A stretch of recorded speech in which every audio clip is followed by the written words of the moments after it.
हाँ, तो बच्चों लास्ट टाइम तक अपन ने ये पढ़ लिया था थर्मोडायनेमिक्स में वर्क डन, है ना। वर्क डन वही होता है जैसा मैकेनिज्म में एफ डॉट डीएक्स, वर्क तो वर्क होता है बच्चों, एफ डॉट डीएक्स का इंटीग्रेशन। फिर इसको अपन ने सोल्व किया था, तो अपन थर्मोडायनेमिक टर्म्स में आ गए थे। जो अपने पास 3 पैरामीटर होते हैं, प्रेशर, वॉल्यूम और टेम्परेचर, तो पी डीवी का इंटीग्रेशन, ये थर्मोडायनेमिक वर्क डन हो गया। और एरिया अंडर द कर्व हो गया पी वर्सेस वी का, क्योंकि इंटीग्रेशन मतलब area under the curve. Okay बच्चों? अच्छा, अब सुनो बच्चों, आप सबसे पहले फील लोगे। देखो बच्चों, कैलकुलेशन तो सब कर लेते हैं, आपको सबसे पहले फील लेनी होगी कि work done by the gas या ऑन द गैस। ठीक है, क्योंकि जब तक ये फील नहीं लोगे, पॉजिटिव नेगेटिव की मिस्टेक करते चलोगे हमेशा। ओके, तो सबसे पहले फील लोगे work done by the gas या ऑन द गैस, और उसके बाद सीधा सीधा तरीका वॉल्यूम पर कंसंट्रेट करें। देखो बच्चों, थर्मोडायनेमिक्स में आप अगर सही जगह पर कंसंट्रेट करोगे तो हमेशा रिजल्ट आपका करेक्ट आ जाएगा। वर्क डन मतलब वॉल्यूम पर कंसंट्रेट करें, न टेम्परेचर का सोचे न प्रेशर का सोचे, वॉल्यूम पर कंसंट्रेट करें। If volume is increasing, if V is increasing बच्चों, then work done by the gas होगा, यानी कि पॉजिटिव आंसर आएगा। जब जब वॉल्यूम बढ़ेगा, पिस्टन ऊपर जाएगा, work done by the gas होगा, यानी कि पॉजिटिव आंसर आएगा। ओके, जब जब बच्चों पिस्टन जब जब वॉल्यूम कम हो रहा होगा, पिस्टन नीचे आ रहा होगा, ये फील लेना, वॉल्यूम कम का मतलब पिस्टन नीचे आ रहा है, और पिस्टन नीचे आ रहा तो ऑन द गैस होगा वर्क डन। गैस के अगेंस्ट चलोगे आप तो गैस को एनर्जी मिलेगी, जिसके अगेंस्ट वर्क होता है उसको एनर्जी मिलती है। याद आया? हेलो? और जो वर्क करता है वो एनर्जी देता है। बस ये मूल मंत्र है मैकेनिक्स का। चला जाओ, देखते मैंने जो बोला उसकी फील आ रही क्या। पहले ग्राफ से करते, ग्राफ आसान होते हैं। बताओ, ये 2-4 क्वेश्चन लिख रहा हूं, जवाब दो। सबसे पहले फील लेके ऑन द बाय द बताओ, बताओ work done by the gas, on the gas या जीरो?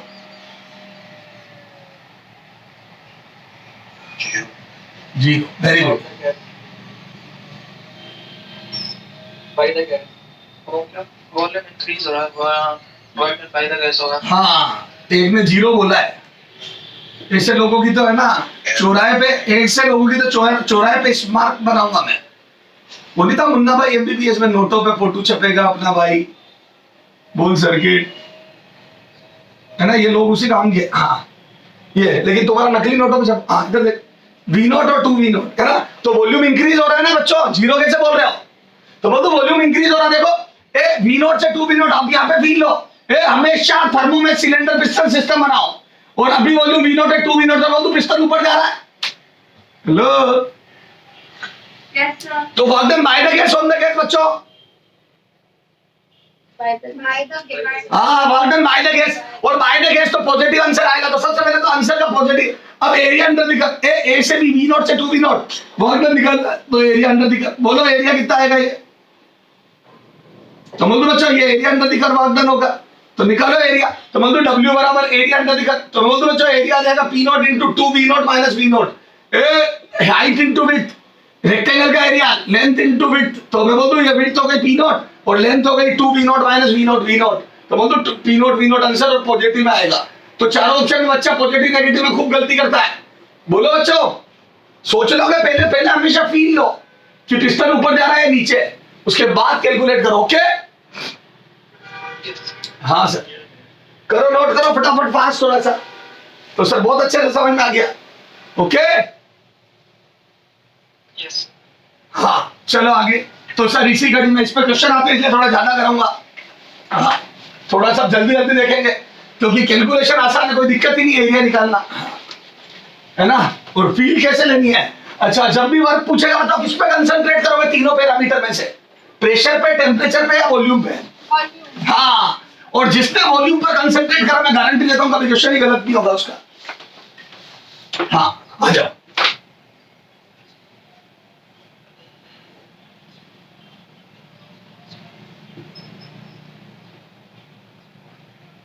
बोलो बच्चों, इस बार पॉजिटिव आएगा या नेगेटिव? नेगेटिव।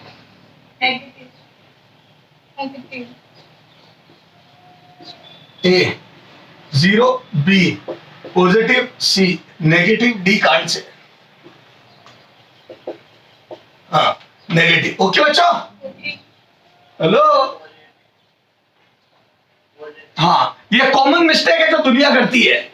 मुझे मालूम था आप नेगेटिव जवाब दोगे, क्योंकि आप तो चिड़िया और कबूतर उड़ खेल रहे हो। ओके, सोच थोड़ी रहे हो, अरे बिना सोचे चिड़िया कहे गाय उड़ा रहे हो, गाय गाय उड़। Yes sir.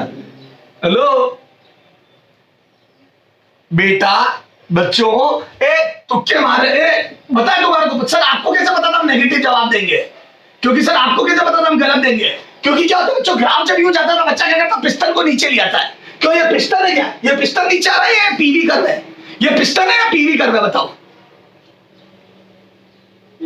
तो फिर तुम पिस्टन को नीचे कैसे ले गए? ऐसे ही तुम मंडी में करते हो, ग्राफ को देख के बता देते हो उल्टा चल रहा है। अरे यार ग्राफ तो पहले ग्राफ का एनालिसिस तो करो।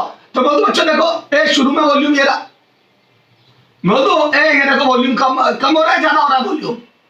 बताओ, ये वॉल्यूम बढ़ा या घटा? बढ़ रहा है। ये प्रेशर कम हो रहा है, प्रेशर कम हो रहा है, वॉल्यूम तो बढ़ रहा है। ये वॉल्यूम एक्सिस में तो आगे जा रहा है देखो। और ये कॉमन मिस्टेक है, ग्राफ नीचे आता है तो बच्चा क्या करता पता है, वॉल्यूम कम कर देता है, क्योंकि वो ढंग से कंसंट्रेट करके सोच ही नहीं रहा होता है। उसको लगता है मैं सोच रहा हूं, नहीं। वो क्या कर रहा है बच्चों, जो अगला गलती करवाना चाहता है कर दी तुमने। तो बोल दो वॉल्यूम बढ़ते बढ़ते 2v नॉट हो गया देखो। हेलो, तो बोल दो बेसिकली ये वॉल्यूम बढ़ रहा है, घट नहीं रहा है। हेलो, मैंने ग्राफ ही ऐसा बनाया जो नीचे जाता हुआ दिख रहा है तुम्हें, तो तुमने पिस्टन को नीचे कर दिया। नहीं बच्चों, पिस्टन नीचे नहीं जा रहा है, ग्राफ नीचे जा रहा है। ग्राफ के नीचे जाने से क्या होता है, वो तो प्रेशर के कम होने को बता रहा है। तो पर वॉल्यूम तो बढ़ रहा, मुझे प्रेशर का सोच रही नहीं, मुझे तो वॉल्यूम पर I will strictly concentrate on this. चलो इसको 3v नॉट कर दो। तो वो तो बच्चा वॉल्यूम बढ़ा है, तो वर्क डन नेगेटिव नहीं होगा, पॉजिटिव। यहां पे लिखो मूर्खों, ग्राफ नीचे जा रहा है, ग्राफ नीचे जा रहा है, नीचे जा रहा है, पिस्टन नहीं, पिस्टन नहीं। हेलो, देखो जो दिमाग में गलती आई थी वो कंसंट्रेट करवा दी मैंने। मूर्खों, ग्राफ नीचे जा रहा है, पिस्टन थोड़ी जा रहा है। Hello Yes, sir. बेटा, रिवीजन करोगे तो ये मूर्ख आपकी कंसंट्रेशन बढ़ाएगा। ये जो लिखा हुआ है ना, ये कंसंट्रेशन बढ़ाएगा आपकी। तो क्या ध्यान रखना है, इसलिए शर्माओ मत लिखने में कि सर ने ऐसा बोल दिया। बेटा जो किया वो बोला। आतंकवादी पैदा होते ही आतंकवादी नहीं होता है, ओके? उसको बनाया जाता है, उसको मजबूर किया जाता है हथियार उठाने को, उसके सीने में जहर घोला जाता है और उसके लिए कोई रास्ता ही नहीं छोड़ा जाता है। वही तुमने किया है, मुझे मजबूर किया मूर्ख बोलने में। मैंने बोला नहीं है बेटा, तुमने मुझे मजबूर किया, मुझे बोलना पड़ा। हेलो, समझ गए बच्चों?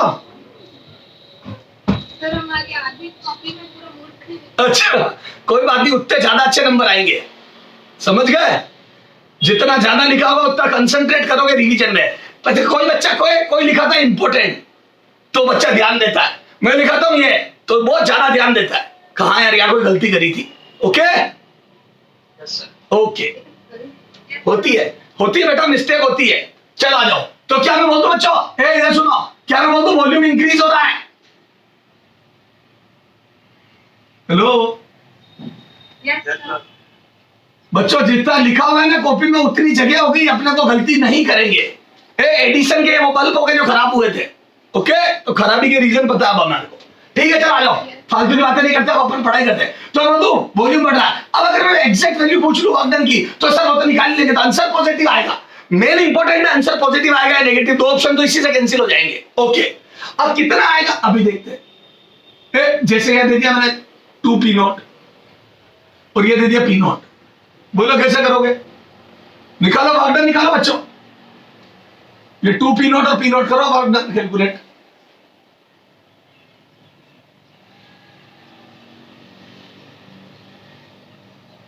हाँ, तो बोल दो बच्चों ये ट्रेपेजियम बन रहा है। तो बोल दो बच्चों मेरे को ट्रेपेजियम का पता ही नहीं है फॉर्मूला, तो मैं बोल दो बच्चों मैं तो एक राइट एंगल ट्राइंगल और एक रेक्टेंगल बना देता हूं। हेलो, तो बोल दो बच्चों इसका एरिया कितना आएगा बोलो? तो बोल दो इसका area p not into 2v not. This width is 2v not. तो बोल दो थोड़ा डायरेक्ट लिख रहा हूं 2p नॉट v नॉट। बेटा थोड़ा डायरेक्ट लिख रहा हूं, कोई दिक्कत तो नहीं है? Hello, No, sir. Half into 2p not minus p not. Sir ये क्यों किया आपने? ये height 2p not minus p not ही तो होती। लो, और विड्थ हो जाएगी बच्चों 2v not, 3v not minus 2v 3v not minus v not 2v not. तो बंधु यहाँ पी नोट होगा 2 वी नोट, 2 से 2 कैंसिल हो जाएगा, तो बंधु पी नोट वी नोट। लो तो ये आ जाएगा पी नोट वी नोट, तो ये area P naught V naught, ये नीचे 2 पी नोट वी नोट, तो बंधु टोटल कितना आ जाएगा बोलो?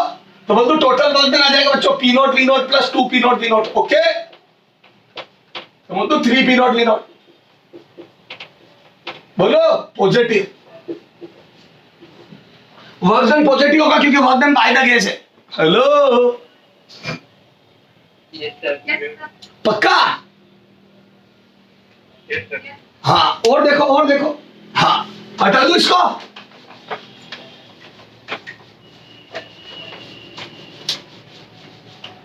हाँ इधर देखना हो बच्चों, वर्क को अच्छे से समझ लो, दो ही तो बातें हैं, वर्क और इंटरनल एनर्जी, इन दो को चीजें, क्योंकि थर्मोडायनेमिक्स में 3 चीजें हैं, डेल यू, डेल डब्ल्यू और डेल क्यू। तो डेल क्यू निकालने का कोई तरीका नहीं है, डेल क्यू तो अपने को डेल डब्ल्यू और डेल यू के एडिशन से निकालना है। पापा ने कितने पैसे दिए उसका कोई नहीं है, आपने खर्चा कितना करा और आपकी गुल्लक कितने से भरी या घटी, गुल्लक में पैसे का चेंज और मार्केट में कितना खर्चा करा उसका टोटल पापा द्वारा दिया गया लिया गया पैसा हो जाएगा। तो वो तो 2 चीजें समझनी है, डेल डब्ल्यू और डेल यू, ये 2 चीजें समझ ली, वो पार है थर्मो में। तो अभी अपन डेल डब्ल्यू समझ रहे हैं। ओके हाँ Yes, sir. बताओ, ए वर्क डन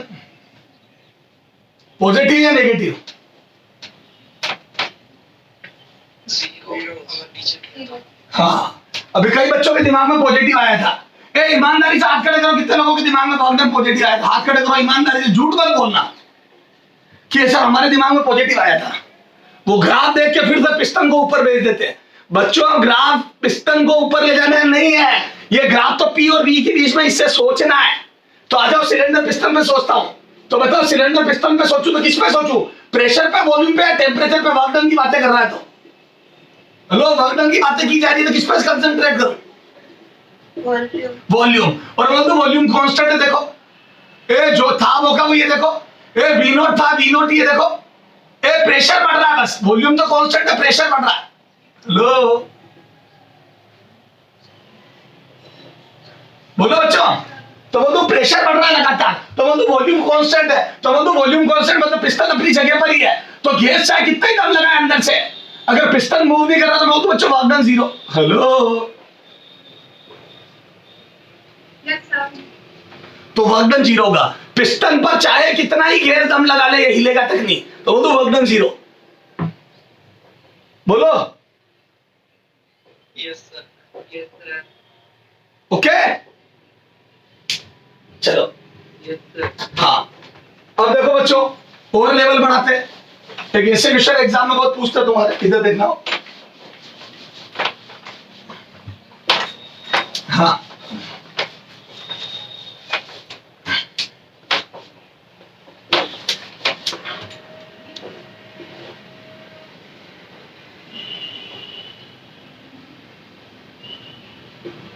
हाँ वर्क डन बताओ, पॉजिटिव नेगेटिव 0।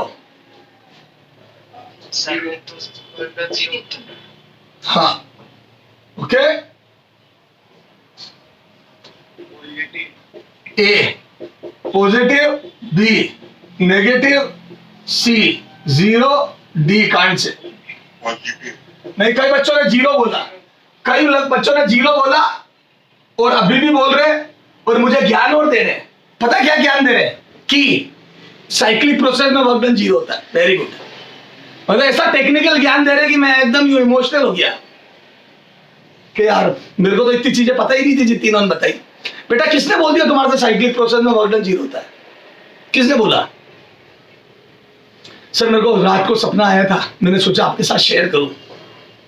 और एपीजे अब्दुल कलाम जी ने बोला था कि जो सपने देखते हैं जो वही सच करते हैं। तो सर मैंने सुबह उठते ही सच कर दिया। Very good. ए मेरे बच्चे तुक्के मत मार, यहां से स्टार्ट कर, कहीं एक जगह से स्टार्ट कर, मैं यहां से स्टार्ट करता हूं। तो सुनना, मैं बोल दूं बच्चों मैं ए से पहले बी तक गया वाया पाथ सी। ए सी बी से मैं गया, देखो एरो देखो, मैं ए सी बी से गया और बी डी ए से आ गया। मैं ए सी बी पाथ से गया और बी डी ए से आ गया। हेलो, और वापिस ए पे ही आ गया। हाँ अब देखते हैं बच्चों, वर्क डन देखते हैं। तो बताओ जाते वक्त वर्क डन ज्यादा हुआ या आते वक्त? Work done by the gas जाते वक्त ज्यादा हुआ या आते वक्त गैस पर ज्यादा हुआ? गैस ने ज्यादा किया या गैस पर ज्यादा हुआ? Yes. गैस ने ज्यादा किया, क्योंकि गैस ने जब पिस्टन को ऊपर ले गई गैस, तो देखो प्रेशर ज्यादा रहा गैस का आंसर है। देखो ए से बी में देखो प्रेशर ज्यादा रहा, देखो लो ये एरिया आएगा क्योंकि ज्यादा प्रेशर से धक्का दिया, यानी कि पिस्टन को ऊपर ले जाते वक्त गैस ने ज्यादा फोर्स लगा लगा के धक्के दिए। हेलो, तुम तो जाते वक्त वागदन ज्यादा है। बोलो। Yes. और बोलो तो बच्चों आते वक्त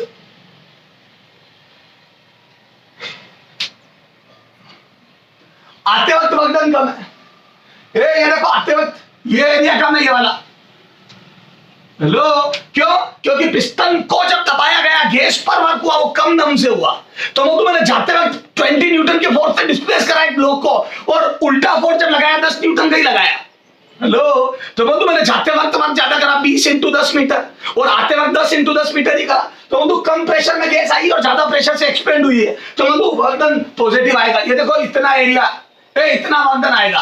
तो अगर उन्होंने इधर की लेंथ दी होती, इधर की दी होती, तो मैं वर्क डन भी निकाल देता। तो वर्क डन पॉजिटिव, रो डब्ल्यू नेट पॉजिटिव, क्योंकि डब्ल्यू बाय द गैस ज्यादा था, बाय द गैस ग्रेटर था ऑन द गैस से।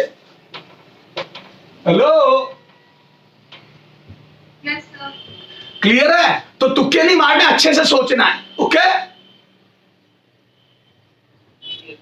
हाँ, तो सर समझ में आ गई बहुत अच्छे से। तो ये पॉजिटिव आंसर आएगा। अच्छा, हाँ, एक पीवी का वैसा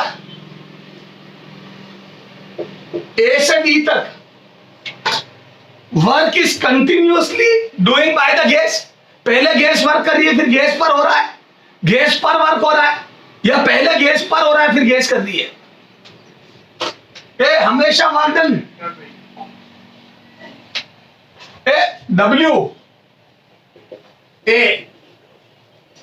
W gas A always positive,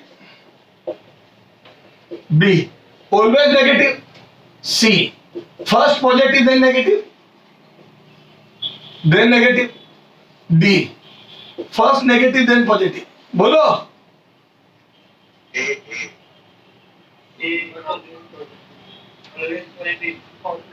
always positive, क्यों? क्योंकि लगातार वॉल्यूम बढ़ा है, कभी वॉल्यूम घटा ही नहीं है। अरे वो कर्व को मत देखो, कर्व नीचे जा रहा हो तो प्रेशर कम ज्यादा हो रहे हैं।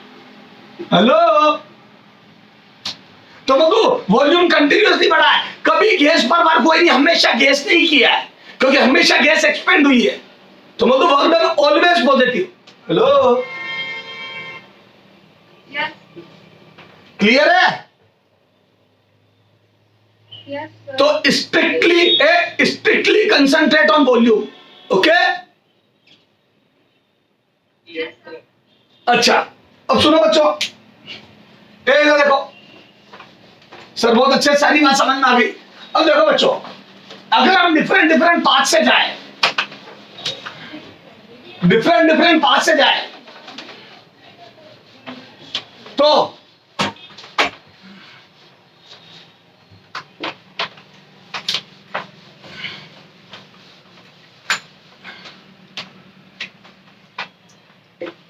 बताओ वर्क डन सेम आएगा या डिफरेंट? इधर देखो,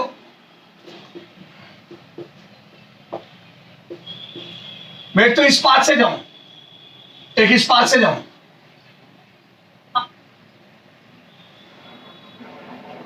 और एक इससे जाऊं, वर्क डन पॉजिटिव आएगा negative, sorry work done same आएगा डिफरेंट? मैं ए से भी गया 3 डिफरेंट पाथ से,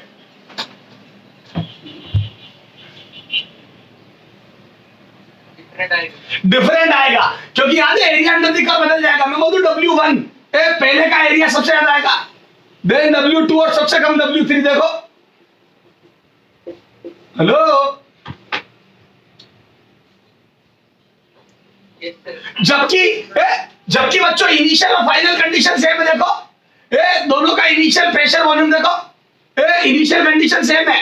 मैं हमेशा वॉल्यूम V1 से V2 तक बढ़ाया तीनों पाथ पे, और प्रेशर भी P0 था, बढ़ के घटा लेकिन P0 था और P0 ही हो गया।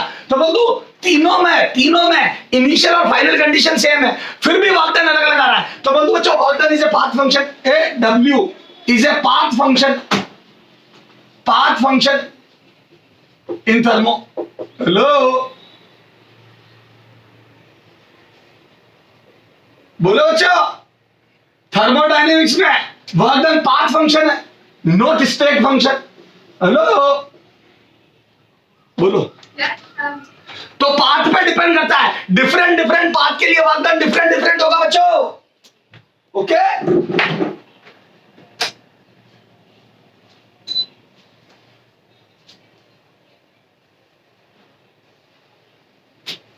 बोलो बच्चों, डिफरेंट पाथ के लिए वर्क डन डिफरेंट होगा। ओके,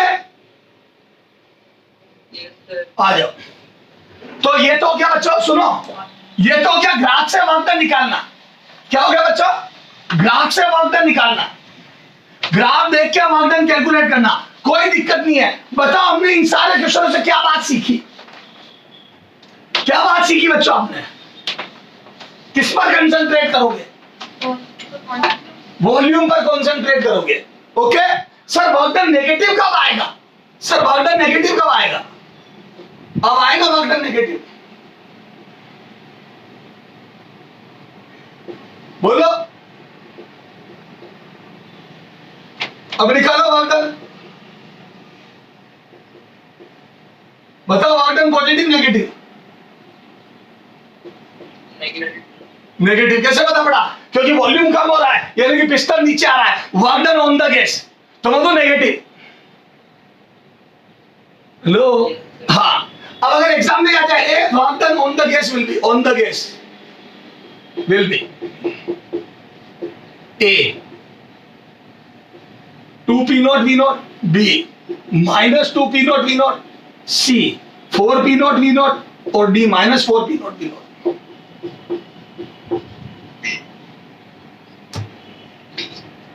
दिल्ली या बॉम्बे, दिल्ली या बॉम्बे, आंसर सी होगा बच्चों। लोग दिल्ली सोच रहे आंसर सी होगा, सर अभी खुद ही तो बोल रहे थे वर्क डन नेगेटिव। अगर वो पूछता सिर्फ डब्ल्यू या ये पूछता work done by the gas तो नेगेटिव बोलता, क्योंकि गैस वर्क गैस ने नहीं किया, गैस पर हुआ है, पिस्टन नीचे आया, पर अगले ने पहले ही पूछ लिया work done on the gas, तो मैं पॉजिटिव बोलूंगा। आपसे पूछा आप पे उधारी कितने रुपए की है, तो आप बोलोगे 50 रुपए, और मैं पूछूंगा बताओ आपके पास पैसा कितना है, तो आप बोलोगे -50, और जैसे ही मैंने पूछा पैसा कितना और आपने बोला -50, तो मैं समझ जाऊंगा 50 रुपए की उधारी है। ओके,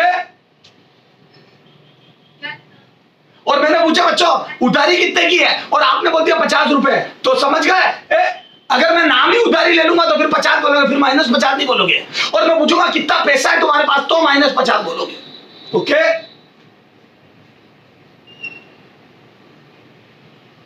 हेलो, अगर मैं पूछता बच्चों work done by the gas, तो बाय द गैस तो हुआ नहीं, हुआ तो ऑन द गैस है, तो आंसर नेगेटिव आता। अगर मैं पूछता work done by the gas, तो आंसर आप देते -4P0 V0। ओके, पर मैंने तो पहले से ही पूछ लिया work done on the gas, मतलब मैं तो बाय डिफॉल्ट मुझे तो पता है पिस्टन नीचे आ रहा है, अब मैं पूछ रहा हूं मतलब वर्क हुआ कितना है गैस पर, तो आप 4P0 V0 बोलोगे, सिर्फ अमाउंट। ओके, ये उसी प्रकार की बात है जैसे गन में अगर अपन ने बुलेट फायर करी और गन की वेलोसिटी पूछूं और बुलेट की +10 दे दूं, तो हम बोलते हैं गन की -5 है ना, गन का मास डबल है तो बोलता हूं पीछे की तरफ माइनस, मतलब -5। और अगर मैं पूछूं रिकॉइल स्पीड ऑफ गन या रिकॉइल वेलोसिटी ऑफ गन, तो आप बोलोगे 5, क्योंकि रिकॉइल के अंदर अपने आप माइनस आ गया। हेलो, ऐसा ही एटॉमिक में होता है, फर्स्ट ऑर्बिट में हाइड्रोजन एटम की फर्स्ट ऑर्बिट में इलेक्ट्रॉन की टोटल है, इलेक्ट्रॉन की एनर्जी, तो बोलोगे -13.6, energy of electron in first orbit of hydrogen atom, तो -13.6। और मैं बोलूं बच्चों binding energy of electron in first orbit of hydrogen atom, तो बोलोगे 13.6, क्योंकि बाइंडिंग में अपने आप माइनस आ गया, binding energy itself minus. Hello, तो बच्चों बहुत ध्यान देना, नहीं तो एग्जाम में गलती करके आ जाओगे। ओके सर, चले आगे, ठीक है, तो ये ध्यान से लिखना बच्चों, पूछा क्या है। ओके, अगर ऑन द गैस अगले ने लगा दिया तो फिर पॉजिटिव आंसर बोलना। ठीक सर, अब आ जाओ, अब देखो बच्चों, सुनो, अच्छा अगर मैं आपसे बोलूं बच्चों, अच्छा अब देखो, आपको डिफरेंट डिफरेंट प्रोसेस, आपको थोड़ा बहुत पता होगा प्रोसेसेस के बारे में। इधर देखो, आपको पता है कि आइसोबैरिक प्रोसेस क्या होती है? बोलो। हाँ, मैं बोलता हूं प्रेशर कांस्टेंट होता है। हेलो, हाँ, आइसोबैरिक क्या होती है बच्चों?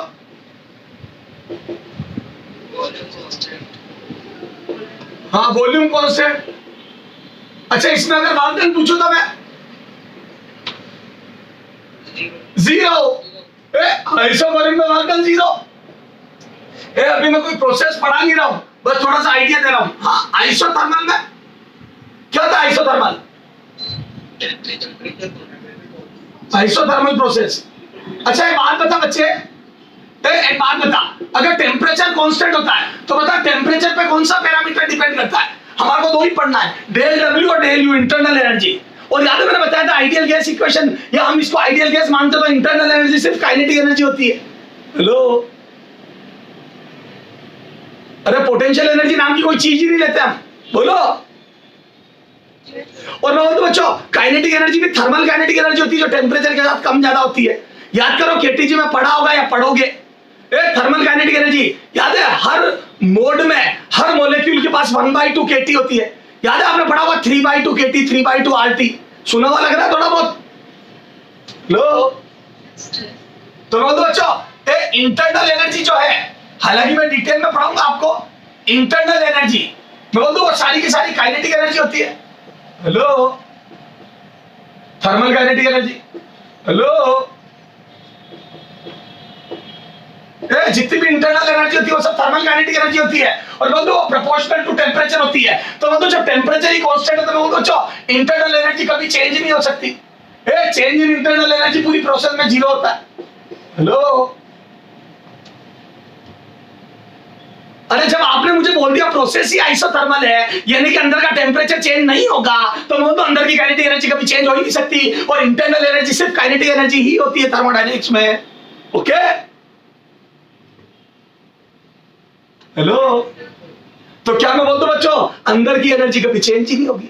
बोलो। हाँ, अब देखो बच्चों, इंटरनल एनर्जी चेंज ही हो। ओके, अच्छा अब सुनना, मेरा एम अभी एनर्जी बताना नहीं है। अच्छा, वर्क डन निकालना हो तो क्या वर्क डन निकाल लोगे? अब सुनना, इधर देखो, टेम्परेचर कांस्टेंट है ना, तो मैं बोल दूं प्रेशर और वॉल्यूम बदलेंगे। प्रेशर वॉल्यूम पर डिपेंड करेगा। जैसे जैसे वॉल्यूम बढ़ेगा प्रेशर घटेगा। सर आपको कैसे पता पड़ा प्रेशर घटेगा? क्योंकि बच्चों पीवी बराबर एनआरटी पे सोच रहा हूं। ये वो इक्वेशन है जो तीनों पैरामीटर में रिलेशन बताती है। सर आपने टी की जगह टी नॉट क्यों लिखा? बताओ क्यों लिखा? क्योंकि इससे पता पड़ेगा कांस्टेंट है। जो पैरामीटर कांस्टेंट होता है उस पर मैं नोट लगा देता हूं। लो, ये तो ये कांस्टेंट है। तो मतलब जो प्रेशर टेम्परेचर क्या है, प्रेशर वॉल्यूम के साथ इस टाइप से बदलेगा। अगर आप वॉल्यूम बढ़ाओगे तो प्रेशर घटेगा। देखो, लो, लेकिन इंटरनल एनर्जी कभी चेंज नहीं होगी। Internal energy will remain same. क्यों? मतलब change in internal energy zero और इंटरनल एनर्जी कांस्टेंट रहेगी। क्यों? क्योंकि बच्चों टेम्परेचर कभी चेंज ही नहीं हो रहा। अब बताओ वर्क डन निकालना है। If gas is expanding, if gas is expanding from volume V1 to V2। Hello, अगर गैस V1 से V2 तक एक्सपेंड करी उसका वॉल्यूम, तो वर्क डन, तो मतलब W बराबर आ जाएगा बच्चों इस बार P dV का इंटीग्रेशन। सर इंटीग्रेशन क्यों? क्योंकि देखो P वेरी कर रहा है। P is variable. P constant नहीं है जो बाहर ले लूं। P को बाहर नहीं ले सकता क्योंकि P वॉल्यूम के साथ बदल रहा है। हेलो बेटा, pressure is function of volume. देखो प्रेशर वॉल्यूम के साथ बदल रहा है बच्चों। प्रेशर और वॉल्यूम कोरिलेटेड है। लिखूं या? हेलो,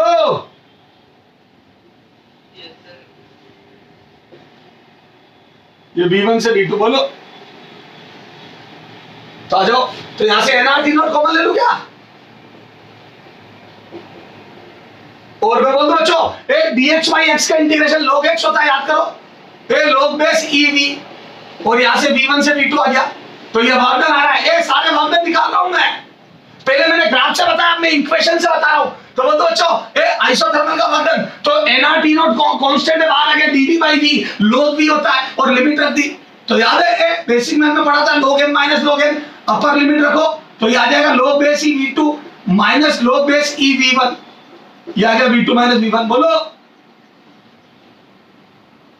तो यहां से log V2 minus log V1, nRT naught log base e V2 by V1, A log m minus log n log m by n। बोलो, ये आ गया वर्क डन। बोलो बच्चों, this is the work done in thermodynamic process. Okay, ये work done होता है, देख लो आराम से। ये आइसोथर्मल में वर्क डन है, खूब काम आता है, खूब आइसोथर्मल प्रोसेस का वर्क डन है। ओके, थोड़ी सी कैलकुलेशन करनी पड़ेगी। ओके,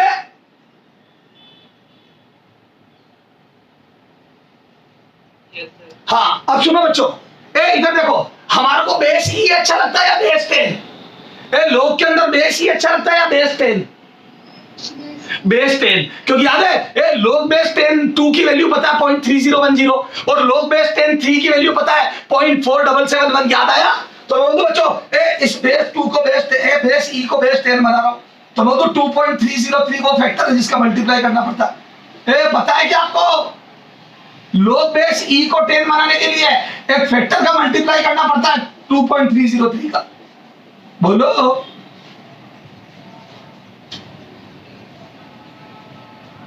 बोलो बच्चों,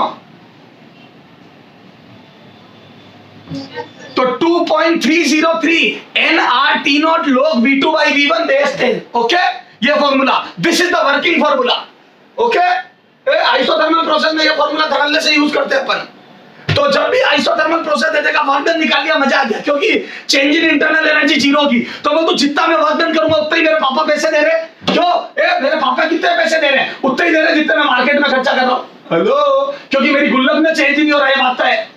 मेरे गुल्लक में से मैं पैसा निकाल रहा हूं, मैं डाल रहा हूं, कांस्टेंट है गुल्लक का पैसा। हेलो, बोलो बच्चों, गुल्लक का पैसा चेंज नहीं हो रहा, तो मैं मेरे पापा मुझे कितना दे रहे जितना मार्केट में मैं खर्चा कर रहा हूं, क्योंकि तुम्हें पता है मैं गुल्लक में नहीं डालता न निकालता। हेलो, तो मैं वर्क डन निकाल दिया तो ये भी पता पड़ गया कि सिस्टम को हीट कितनी सप्लाई हो रही है। अगर मैंने मार्केट में, सुनो, इसको सॉल्व करा और ये 10 जूल आया, तो मैं अगर मैंने मार्केट में 10 जूल का वर्क डन करा है, गैस ने 10 जूल वर्क करा, तो मैं मेरे पापा ने मुझे 10 रुपए दिए या 10 जूल एनर्जी दी है, वही तो मैंने खर्च करी है, क्योंकि गुल्लक में तो डाल नहीं रहा मैं। बोलो, तो मैं पूरी आइसोथर्मल प्रोसेस इसके इर्द गिर्द घूमेगी। पूरी आइसोथर्मल प्रोसेस में कैलकुलेशन यही है, क्योंकि हम इंटरनल एनर्जी चेंज हो नहीं रही, तो वो कैलकुलेशन गायब हो गई। तो सिर्फ वर्क डन ही इंपॉर्टेंट है, क्योंकि यही हीट को बता देगा कि कितनी हीट सप्लाई करी। बोलो, चलो एक क्वेश्चन पूछता हूं। If work done on the gas, सुनना ध्यान से, if work done on the gas in isothermal process, in isothermal process work done on the gas is 30 joule, then del U. Work done on the gas is 30 joule, then del U. ऐसे होती गलतियां exam में। मैंने क्या पूछा पहले बताओ, तुमने क्वेश्चन ही ध्यान से नहीं सुना।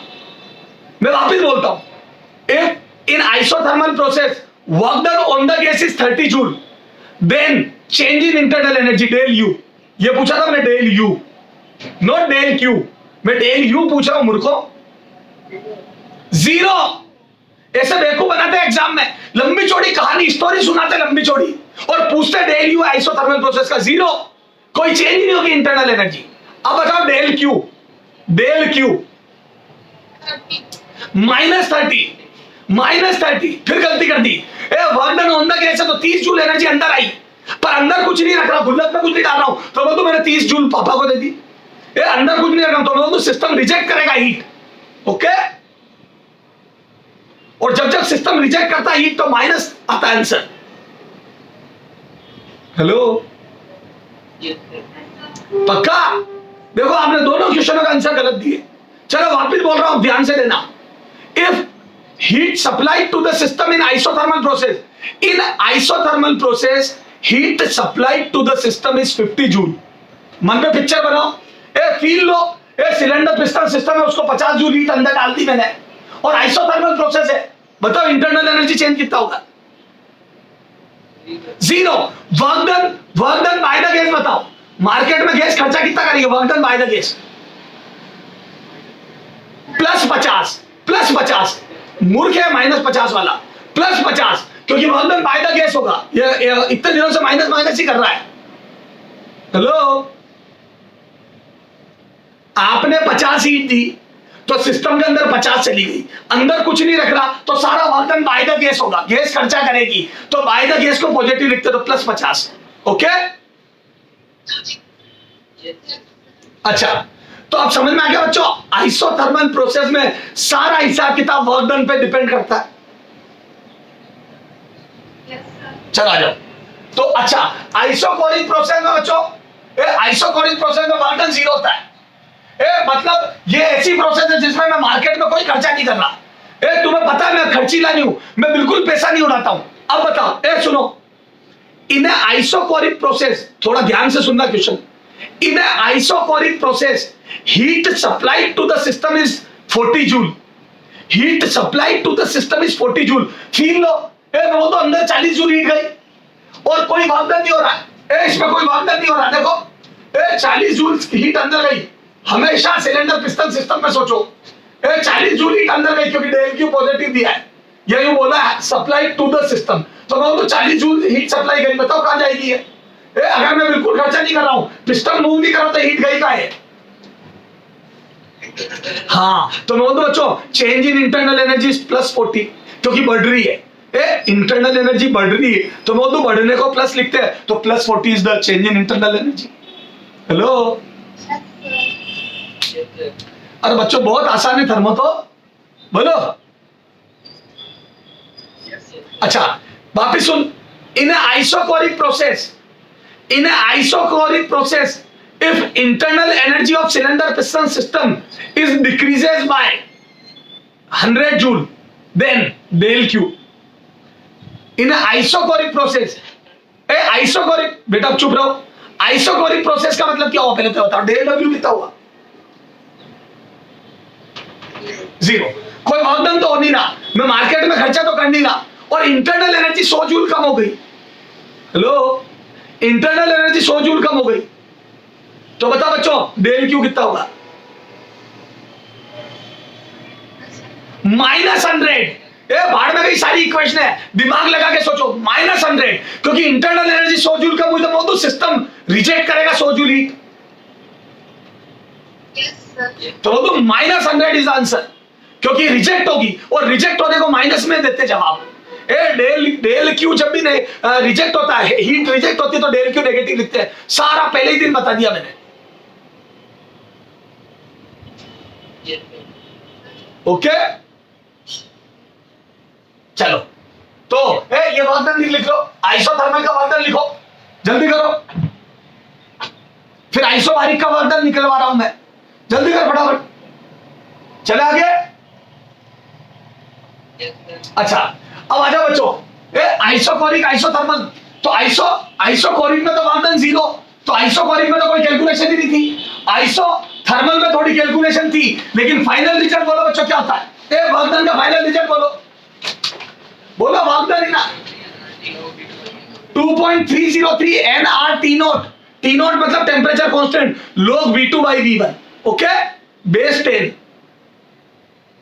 Yes, sir. ओके, अच्छा, अब आइसोबैरिक प्रोसेस, तो बोलो आइसोबैरिक प्रोसेस में वर्क डन हो जाएगा बच्चों PdV का इंटीग्रेशन फ्रॉम V1 से V2। अच्छा बताओ, P को P नोट लिख दूं? सर क्यों? क्योंकि प्रेशर कांस्टेंट है। हेलो,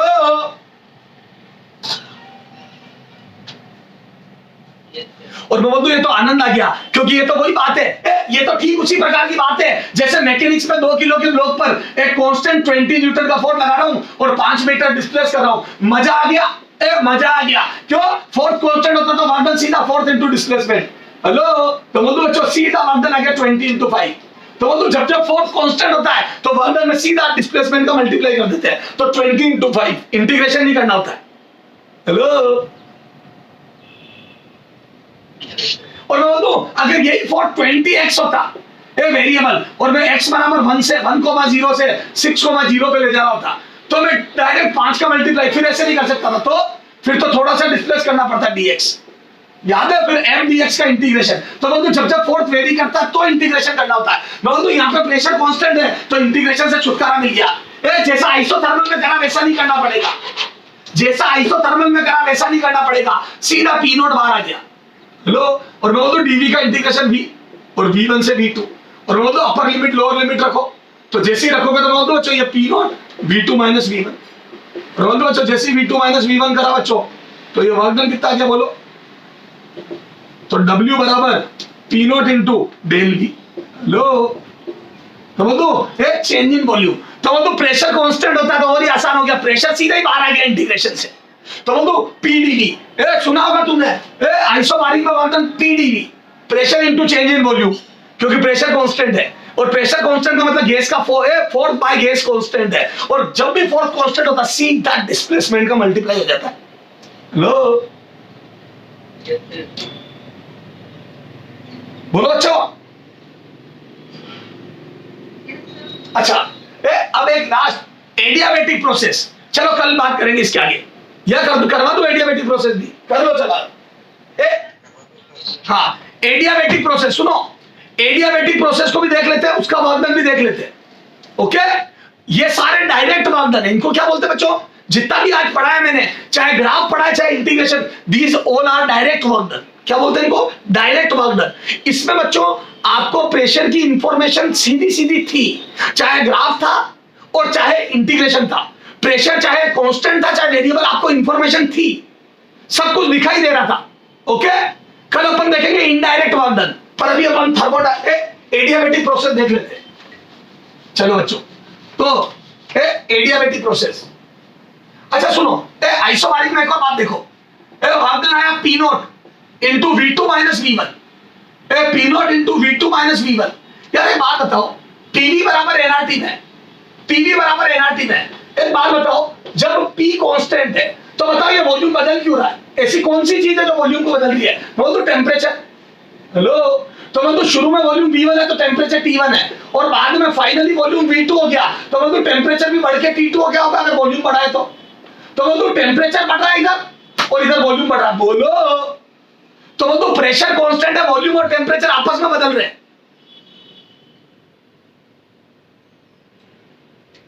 हेलो तो बोल दो बच्चों आइसोबारिक प्रोसेस में प्रेशर तो कांस्टेंट है, इधर टेम्परेचर बढ़ रहा है तो वॉल्यूम बढ़ रहा है, और टेम्परेचर घट रहा है तो वॉल्यूम घट रहा है। तो बोल दो बच्चों आइसोबारिक प्रोसेस में V प्रोपोर्शनल टू T है, इसको बोलते हैं प्रोसेस इक्वेशन। क्या बोलते हैं बच्चों, प्रोसेस इक्वेशन। ये मैं भी आपको पूरी इक्वेशन है, सारी प्रोसेस अलग अलग पढ़ाऊंगा, जब इंटरनल एनर्जी पढ़ा दूंगा तो फिर बात करूंगा तब बताऊंगा। तो ये प्रोसेस इक्वेशन है, V and T are correlated in isobaric process.